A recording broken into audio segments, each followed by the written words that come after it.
जय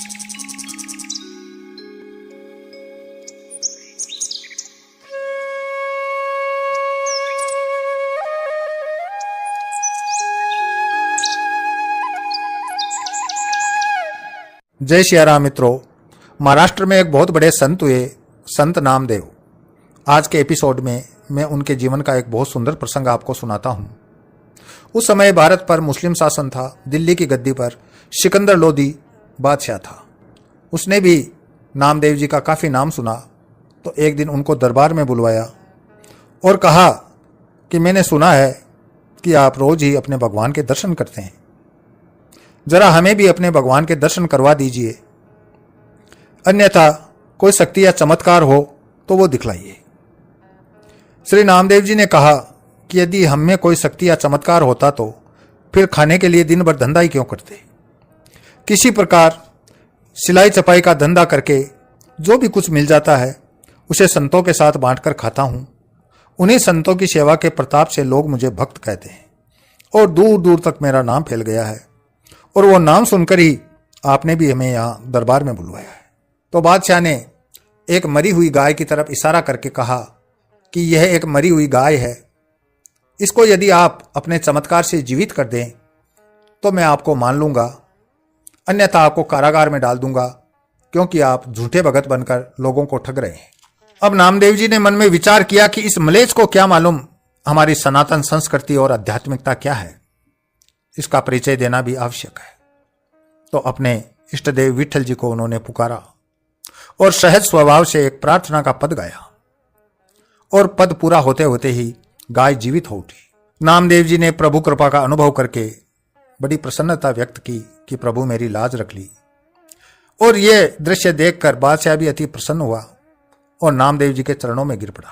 यह विचित्र चमत्कार देखकर बादशाह ने नामदेव जी से कहा कि आप कृपा करके कोई देश या गांव ले लीजिए जिससे मेरा भी कुछ नाम हो जाए। नामदेव जी ने उत्तर दिया कि हमें कुछ भी नहीं चाहिए। फिर बादशाह ने एक मणि जड़ित सैया, जिसको हम पलंग कह सकते हैं, वो नामदेव जी को भेंट स्वरूप दे दी। नामदेव जी उसे अपने सिर पर रखकर चलने लगे। तब बादशाह बोला कि 10-20 आदमी मैं आपके साथ भेज देता हूं, वे इस पलंग को ले जाएंगे और आपके निवास स्थान तक पहुंचा देंगे। तो नामदेव जी ने बिल्कुल मना कर दिया और कहा कि यह भगवान के शयन का पलंग है, मैं उनका सेवक हूं, अतः मुझे ही अपने सिर पर रखकर ले जाना चाहिए। फिर भी बादशाह ने कुछ रक्षक उनके साथ भेज ही दिए। आगे चलते चलते नामदेव जी ने विचार किया कि यह एक मूल्यवान वस्तु है, इससे अनेक संकट आ सकते हैं, भजन में बाधा हो सकती है। इस कारण मार्ग में यमुना नदी का अथाह जल देखकर उस पलंग को यमुना नदी में डाल दिया। जब बादशाह के सेवकों ने वापस जाकर बादशाह से यह समाचार कहा कि बादशाह हुजूर, आपका दिया हुआ वो बेशकीमती पलंग है, उस संत ने ले जाकर यमुना नदी की धारा में बहा दिया है। बादशाह को इसकी सूचना मिली तो वह चौंक कर आश्चर्य में पड़ गया। सिपाहियों से कहा उन्हें शीघ्र बुला कर लाओ। नामदेव जी फिर आए और बोले कि अब क्यों बुलाया।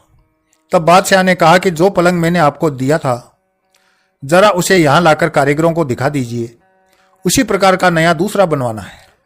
नामदेव जी बादशाह को लेकर नदी पर आए और जल में प्रवेश करके अनेक पलंग, वैसे और उससे भी मूल्यवान निकाल निकाल कर डाल दिए और बादशाह से बोले, आप अपना पलंग पहचान लो।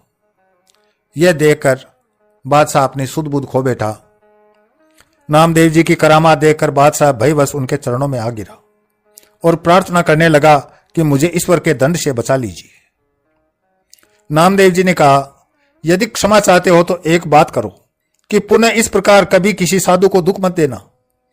इसे बादशाह ने स्वीकार कर लिया। फिर उन्होंने कहा कि फिर अब कभी मुझे मत बुलाना। ऐसा कहकर नामदेव जी वहां से चल दिए। उनकी इच्छा हुई कि पहले पंढरीनाथ जी के मंदिर में चलूं, प्रभु के नाम गुण कीर्तन का नित्य नेम पूरा कर लूं। मंदिर पर गए तो द्वार पर बहुत भीड़ भाड़ दिखाई पड़ी।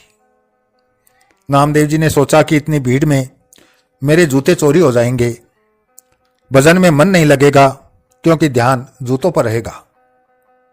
उन्होंने जूतों को अपने कपड़े में लपेटकर कमर से बांध लिया। हाथों से भीड़ को हटाकर भीतर गए। भगवान के दर्शन करके पदगान आरंभ करना ही चाहते थे कि किसी ने जूतों को देख लिया और रुष्ट होकर 5-7 चोटें लगाई और फिर धक्का देकर मंदिर से बाहर निकाल दिया। परंतु श्री नामदेव जी के मन में पंडों के इस व्यवहार से थोड़ा भी क्रोध नहीं आया। अब श्री नामदेव जी मंदिर के पिछवाड़े जाकर बैठ गए और भगवान से कहने लगे कि प्रभु, आपने ये बहुत ही अच्छा किया जो मुझे मार लगाई। मेरे अपराध का तुरंत दंड मिल गया। अब नित्य नियम के अनुसार पद गाता हूं, सुनो। यह कहकर नामदेव जी पद गाने लगे, जिसे सुनते भगवान का हृदय करुणा से भर गया। भक्त को विरह व्यथित एवं दीन देखकर प्रभु व्याकुल हो गए। संपूर्ण मंदिर को घुमाकर श्री नामदेव जी की ओर द्वार कर दिया। यह देखकर जितने भी वेदपाठी पंडा पुजारी थे, सबके मुख की कांति क्षीण हो गई।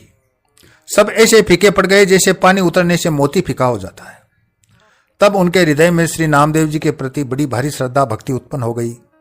सभी ने श्री नामदेव जी के सुख देने वाले चरणों में गिरकर क्षमा याचना की। उन्हें प्रसन्न देखकर सबको शांति प्राप्त हुई। तो मित्रों, ये एक बहुत सुंदर प्रसंग था।